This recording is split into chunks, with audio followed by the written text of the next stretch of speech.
ఉంది. ఇదే పెద్ద మనిషి ముఖ్యమంత్రిగా ప్రమాణ స్వీకారం చేసేటప్పుడు ఈ పెద్ద మనిషి చేసిన ప్రమాణం ఏమిటి?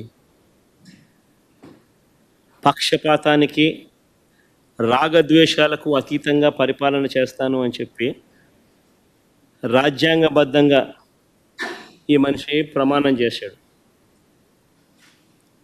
పక్షపాతానికి, రాగద్వేషాలకు అతీతంగా పరిపాలన చేస్తానని ప్రమాణం చేసి ఇప్పుడు ఈ పెద్ద మనిషి ఇలా మాట్లాడుతూ ఉన్నాడు. ఏకంగా బహిరంగంగా బాహాటంగా పబ్లిక్ స్పీచ్లో ఈ మాదిరిగా మాట్లాడుతూ ఉన్నాడు.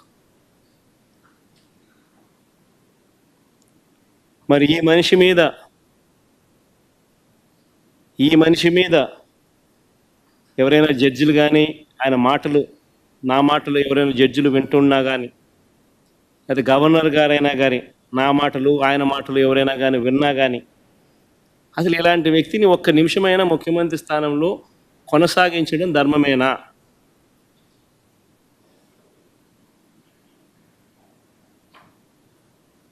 అంటే what kind of message is ఈ సెండింగ్?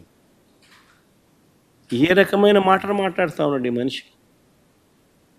ఇలాంటి వ్యక్తులు ముఖ్యమంత్రులుగా ప్రమాణ స్వీకారం చేసి పరిపాలన చేయడం అన్నది ఏ రాష్ట్రానికైనా శ్రేయస్కరమా?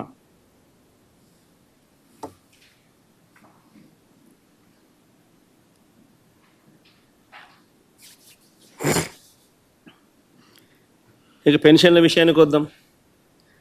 పెన్షన్ల విషయానికి వస్తే మా ప్రభుత్వం ఉన్న నాటికి, అంటే ఎలక్షన్ కోడ్ వచ్చే నాటికి మా ప్రభుత్వం ఉన్న నాటికి ఏకంగా 66,34,372 పెన్షన్లు మా హయాంలో మేము ఇస్తూ ఉంటే ఈరోజు చంద్రబాబు నాయుడు గారి పాలన వచ్చేసరికి ఏకంగా